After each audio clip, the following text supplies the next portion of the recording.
Selamat siang, salam sejahtera bagi kita sekalian. Shalom, Assalamualaikum warahmatullahi wabarakatuh. Selamat datang bergabung di kelas akuntansi bersama Mem Olive. Dan untuk pembelajaran kita hari ini adalah pembelajaran dalam bentuk dalam jaringan. Mohon bagi anak-anak sekalian untuk mengaktifkan kamera kalian.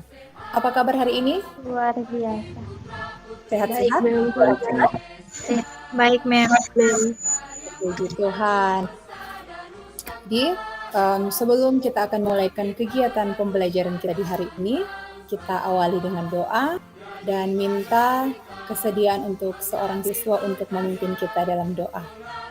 Mari kita buka dengan doa dan izinkan saya berdoa menurut agama dan keyakinan saya yaitu Kristen Protestan. Amin. Terima kasih. Oke anak-anak, untuk pembelajaran kita hari ini memang pembelajarannya di kelas siang. Jadi Ibu meminta kita semangat. Pastikan dulu hari ini semangat untuk belajar. Semangat, Mem. Sudah makan siang hari ini semuanya? Sudah, Mem. Ya. Sudah, Mem. Ibu akan mengecek kehadiran. Oke, yang belum gabung hari ini ternyata ada 2 orang. Mungkin karena jaringan, nanti mereka bisa menyesuaikan. Oke, untuk LMS SMK Yadika Manado, di Moodle SMK e-learning SMK Yadika Manado, Mem sudah share untuk pretest kalian, tes awal, tinggal tugas kalian itu menjawab. Begitu juga untuk bahan ajar. Bahan ajar Mem sudah bagikan ke kalian. Ada juga LKPD, di situ nantinya akan kalian kerjakan, bisa dilihat. Tapi nanti akan kita bahas bersama di saat ini. Mem akan bagikan tampilan sebentar. Silakan perhatikan dalam layar kalian. Di sini ada tampilan. Pernahkah kalian berada dalam posisi seperti itu? Pernah, Mem. Pernah, Mem. Kita pergi ke supermarket atau minimarket yang ada di dekat rumah atau di dekat sekolah, ya kan? Pernah. Pertanyaan kedua, Mem. Ketika kalian berkunjung ke supermarket, apa yang kalian lakukan di sana? Tujuan Membeli. kalian? Membeli, Mem. Membeli apa kira-kira? Membeli sesuatu. Membeli barang. Oke, membeli barang atau membeli sesuatu yang menjadi kebutuhan. Nah, pada saat membeli, kita membayar di Kasir. Apa yang kita berikan, kemudian apa yang kita dapatkan? Uang. Kita memberikan uang dan kita mendapatkan barang. Uang dan mendapatkan barang. Oke. Mendapat struk atau Benar sekali. Nah, tahukah kalian, struk pembayaran ini merupakan salah satu bentuk dokumen transaksi. Pembelajaran kita hari ini, kita akan mempelajari tentang dokumen transaksi dalam bentuk dokumen sumber dan dokumen pendukung. Yang mana yang termasuk dokumen transaksi bentuk dokumen sumber, mana yang menjadi dokumen pendukungnya. Kemudian kita nanti akan kelompokkan mana kira-kira yang menjadi yang termasuk dokumen sumber, mana yang termasuk dokumen pendukung. Kemudian kita juga akan melakukan sebuah pengecekan. Jadi kita akan cek ini dokumen transaksi sah atau masih belum sah. Itu yang akan kita pelajari di hari ini. Tujuan pembelajarannya bisa dilihat dalam tampilan layar yang ada. Sebelum kita lanjut dalam materi, terlebih dahulu kita mengetahui kira-kira apa yang menjadi manfaat ketika kita mempelajari dokumen transaksi berupa dokumen sumber dan dokumen pendukung. Coba dipikirkan apa kira-kira manfaat kalian mempelajari dokumen sumber dan dokumen pendukung untuk pokok bahasan hari ini. Kita jadi mengetahui dokumen transaksi tersebut termasuk ke dalam dokumen sumber atau dokumen pendukung. Sudah bagus jawabannya. Dan tambahkan manfaat juga yang bisa kita peroleh ketika kita berada dalam sebuah organisasi, misalnya ditempatkan di mana saja, entahkah itu di kepanitiaan. Dan ketika kita belajar dokumen sumber dan dokumen pendukung pada hari ini, pemahaman kita tentang dokumen transaksi akan lebih dibandingkan dengan mereka yang belum belajar. Dalam pembelajaran kita di hari ini, untuk sistem penilaiannya bukan nanti pada penilaian pada saat kalian mengerjakan LKPD, tapi dalam satu proses pembelajaran. Jadi, MEM juga menilai keaktifan kalian pada saat memberikan pendapat, memberikan jawaban, kemudian keberanian, paling tidak keberanian untuk berani tampil gitu. Nanti kalau misalnya perkara mau dia salah atau masih belum lengkap, nanti kita perbaiki bersama. Karena itulah maksud dan tujuan dari belajar. Darinya belum tahu, akhirnya jadi tahu. Darinya belum lengkap, nanti kita lengkapi bersama. Artian dokumen sumber dan dokumen pendukung.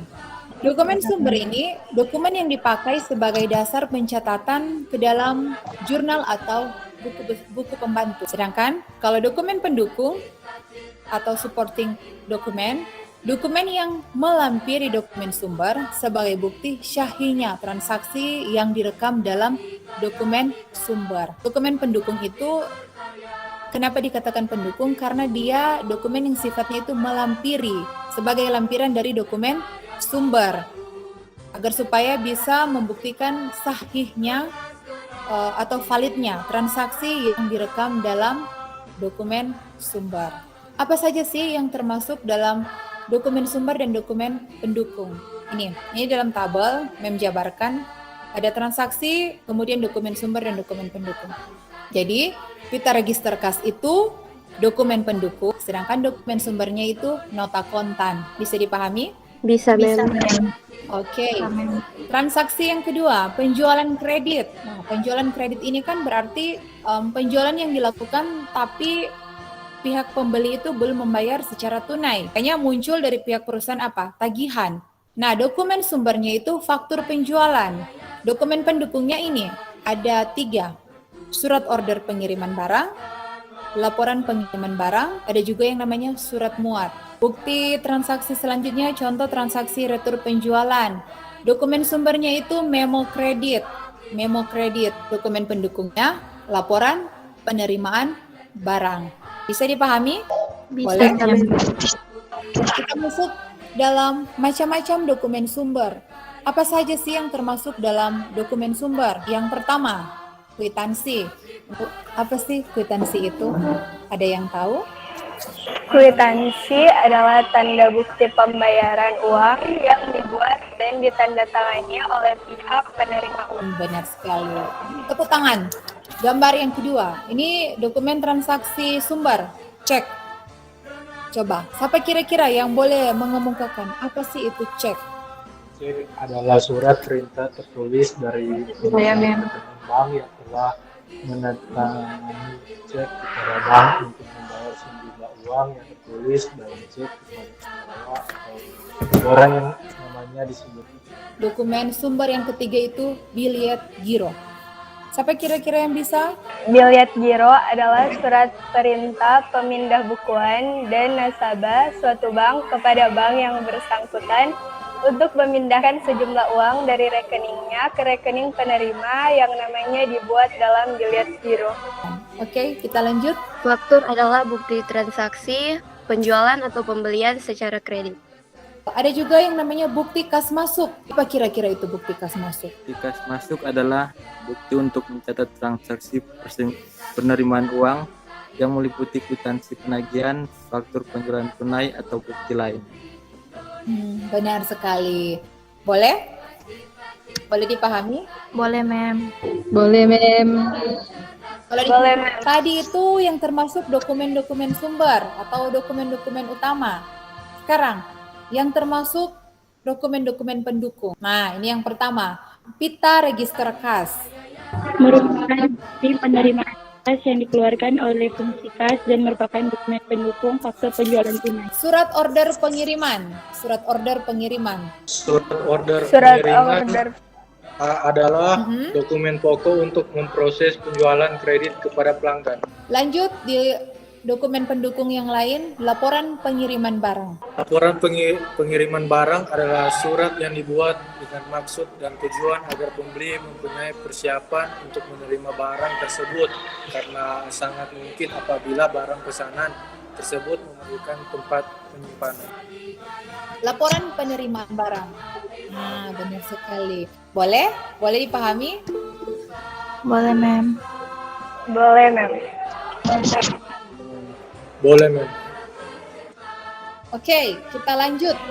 Bagaimana cara kita melakukan pengecekan terhadap dokumen sumber dan dokumen pendukung, apakah dia sudah valid atau belum? Jadi pengecekannya dapat dilakukan dengan beberapa cara. Yang pertama, kita menganalisis kebenaran bukti transaksi tersebut. Bagaimana sih caranya untuk menganalisis? Jadi analisis kebenaran bukti transaksi dimaksud untuk memeriksa kebenaran perhitungan.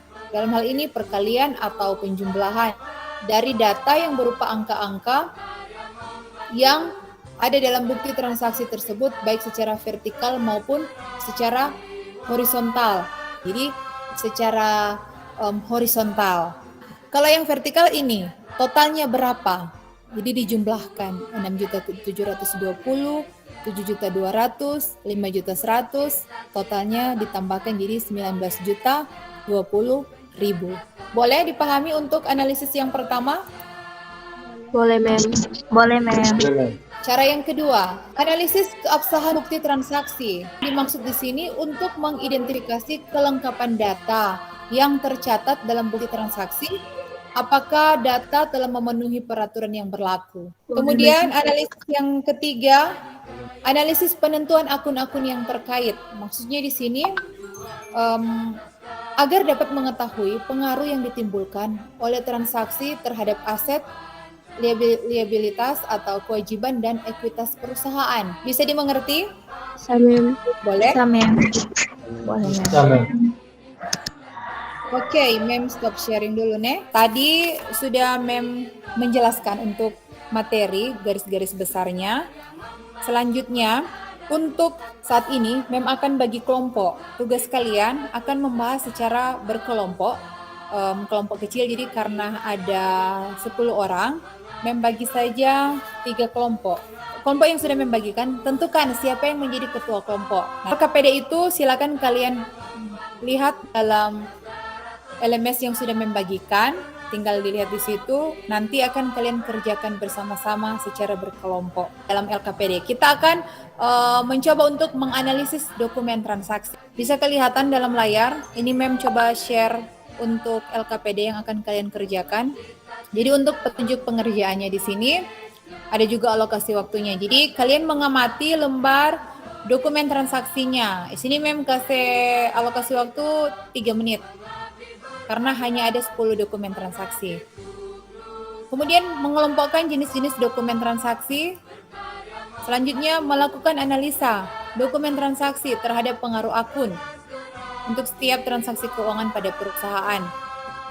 Dan melakukan pengecekan dokumen tersebut, dalam hal ini dokumen sumber atau dokumen pendukung, terhadap pengaruh akunnya untuk setiap transaksi keuangan pada lembar kerja yang disiapkan. Dokumen 1 di sini. Kira-kira untuk analisis dokumen transaksi ini, bukti kas masuk, pengaruh akunnya. Natali. Kas bertambah dan pendapatan bertambah. Dokumen yang kedua. Karena untuk penjualan yang aslinya ke pembeli, Mem. Jadi kalau kopi faktur, penjual yang pegang. Berdasarkan hasil diskusi kalian ya, yang dikerjakan secara berkelompok. Piutang bertambah, Mem. Iya, Mem. Nah, tagihan dia muncul piutang. Berarti piutang pada Pendapatan. Penjualan, Mem. Penjualan. piutang pada penjualan. Jadi seperti itu. Silakan.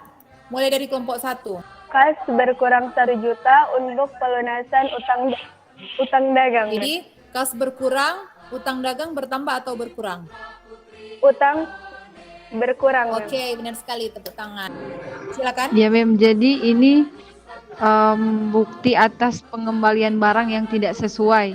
Ya, Retur pembelian. dalam masa pandemi saat ini kita harus tetap mengikuti protokol kesehatan. Oke, kita tetap jaga kesehatan, tetap semangat untuk belajar akuntansi, Mem. Iya, Mem. Ya, Mem. Oke, nah untuk tugas Mem share, kemudian juga ada soal post-test yang nantinya akan kalian kerjakan. Sebelum kita berpisah dari tempat ini, kita akan tutup dengan doa, minta kesediaan seorang siswa untuk menuntun kita dalam doa. Izinkan saya berdoa untuk agama saya. Mari kita berdoa. Amin. Oke, pertemuan kita selesai untuk hari ini. Sampai ketemu minggu depan dalam pembelajaran luring. Selamat Tuhan Yesus memberkati. Selamat sore.